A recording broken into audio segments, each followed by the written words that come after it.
have so many questions. Show me the answers. I'm afraid. Why am I here? I lost the digits. I got a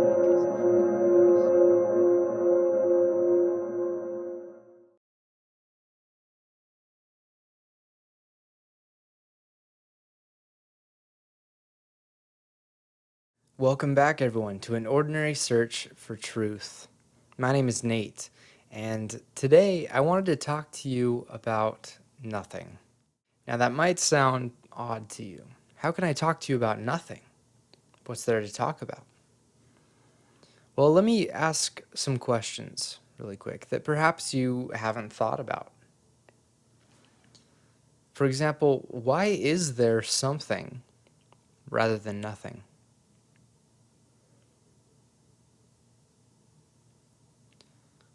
What is something composed of? What is its substance? And lastly, does nothing even exist? And if so, what is it? So let's talk about the word nothing. If you break it down, of course, it's no thing. No thing. Or in other words, no substance or objective quality, because that's what things are. A thing is an object. It has boundaries, limits, descriptions, qualities, substance. And so nothing would be the opposite of this. No boundaries, no limits, no description, no quality, no substance. But in our day-to-day life, we don't really interact with this nothing very often, if it exists. Most of our daily life is focused upon the objective, the somethingness of the world. Things, objects, descriptions. This is what the mind can know and understand, and we typically rely upon the mind to tell us about the world and about ourselves and help us navigate within it. But if we get in touch with our pure experience or our direct experience,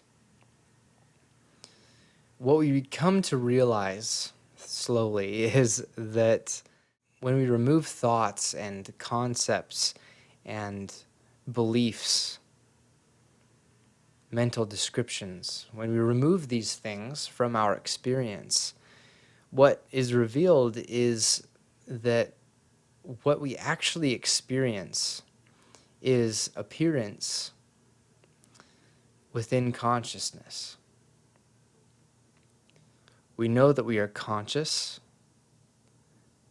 We know that we exist, that we are aware, and we are experiencing an appearance. The world is an appearance within our consciousness. If we were not conscious, there would be no world. There would be no objects, there would be no substance, there would be nothing. But what we can come to realize is that actually in our direct experience, the only things present are appearances and our consciousness of them. When we look out into the world, we see a whole lot of something. And that something appears to be fill the blank. Any qualities, any objective qualities you can think of. Big, small, rough, soft, red, green, loud, soft, good, bad. There's all these qualities that we assign to what arises within our consciousness. But in truth, we only ever know it as an appearance.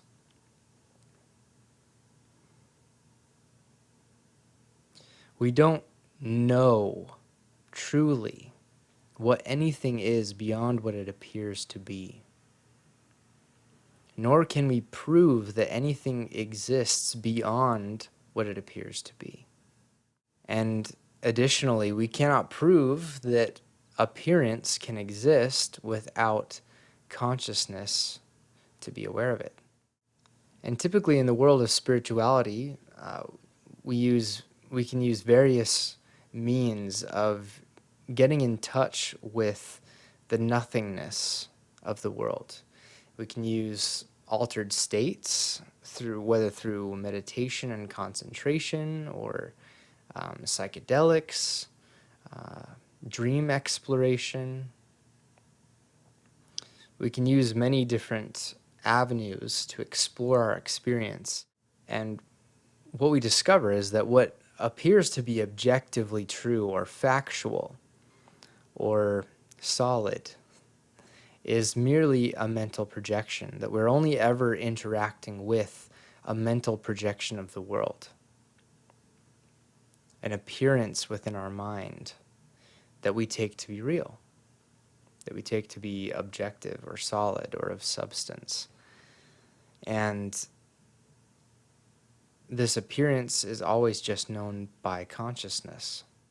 But what's very interesting is that if we take a look at science, which is primarily a study of the objective world, that's what science is very focused upon, is identifying what the objective world is composed of and how it behaves.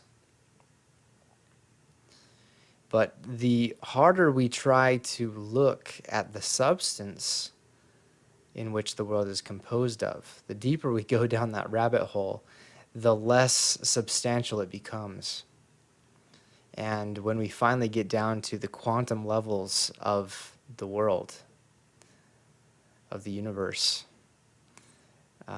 there's no substance at all.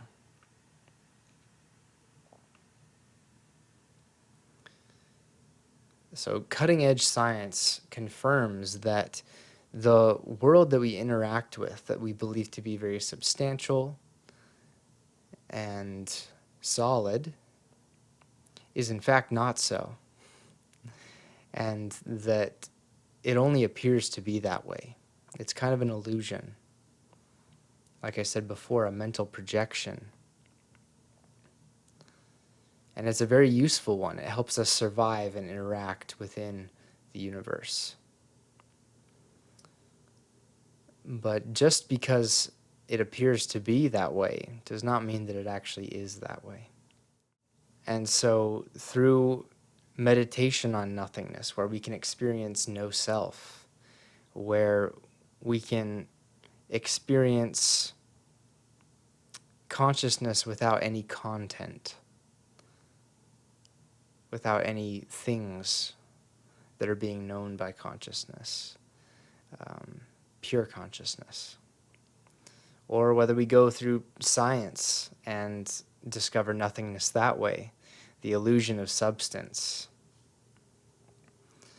Whichever path we take, and I suggest that you explore both, we eventually come to the conclusion that, as I've said before, all that we know for sure is that the world is appearing to us, and it appears a certain way.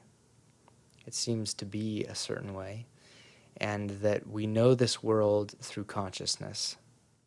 And the more we really break this down and explore this, the objective world becomes very gradually in our experience more subjective, more dreamlike, and empty of substance. A very what you see is what you get kind of a thing. And this requires a clearing of mental labeling, mental description, mental assumption. By doing this, we begin to realize the phenomenal nature, the illusory nature of our experience. And the fact that anything exists becomes very miraculous and truly very magical. That we are only ever interacting with projections of our own mind. And these projections are not composed of substance. They only appear to be so. They behave as though they are, but we cannot know or prove that they are. And we've never found the substance that the universe is composed of. We've never found what it is actually composed of fundamentally. It's similar to becoming lucid in a dream. I don't know if you've ever experienced this, but it's quite surreal. Because one moment you're completely absorbed in the dream, and it seems so real. Everything seems so real. You don't just walk through a wall because it's a wall. You open doors to get through them. You don't just, walk through. Your feet are touching the ground and it feels very solid. It almost feels like there's gravity holding you down, right? And then when you become lucid and you realize that you are dreaming, all of a sudden you realize that the world around you is within your own mind. It is a mental projection that appears so real, that appears so solid, but what is it composed of?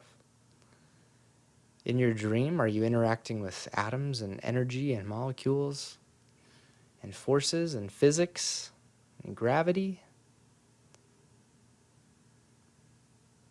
It's all your imagination. All these are just appearances and behaviors within your consciousness, but ultimately what you're interacting with is your own mental projections, your own illusion. And when you become lucid in a dream and you realize this, it's an incredibly magical experience because you realize that it's just an illusion, but it looks and feels so real. So when we come to terms with the nothingness, the lack of thing, the lack of substance that our experience is actually made of, and realize that it's all just an appearance, a very empty appearance, then the entire world and your entire experience and the fact that you are conscious of anything, that you are conscious of a world, that the world exists, all of this becomes incredibly magical. It's difficult to describe if you've never experienced it yourself. And so I recommend, this is a very brief video describing this, but this is based upon some incredibly deep realizations and very deep investigation into the substance of the world of experience and the substance of consciousness. So I encourage you to investigate for yourself, to become very discerning of what your experience is actually composed of. Are you interacting with things and substance and an objective world, or are you only interacting with your own mind? Ask the question and look, investigate it. Research cutting-edge science about the substance of the universe. Use meditation to connect with what consciousness is when there's nothing objective to be conscious of. And then when you open your eyes, realize the magical, complex illusion that is all around you. It doesn't become less beautiful just because it is empty of substance. It actually becomes more beautiful, more incredible. So recognize the nothingness in your experience and see how it transforms the way that you look at the world and how miraculous all of this is. So that's all the time I have today. Thank you so much for watching. If you enjoy what I'm doing here on my channel, hit a like and subscribe if you want to be notified for future videos as they're released. And go ahead and hit a comment down below. Ask me about nothing. And connect with me. I love talking to you and responding to your questions and hearing your experiences. So feel free to do that. But once again, thank you for watching, and I will see you in the next video. Don't worry, I've got a lot more content for you to enjoy. Click the link to the right to see a video that goes hand in hand with what you just watched. On the left is a playlist I recommend you check out. And down below you can see my latest video release. Your support means the world to me, so thank you.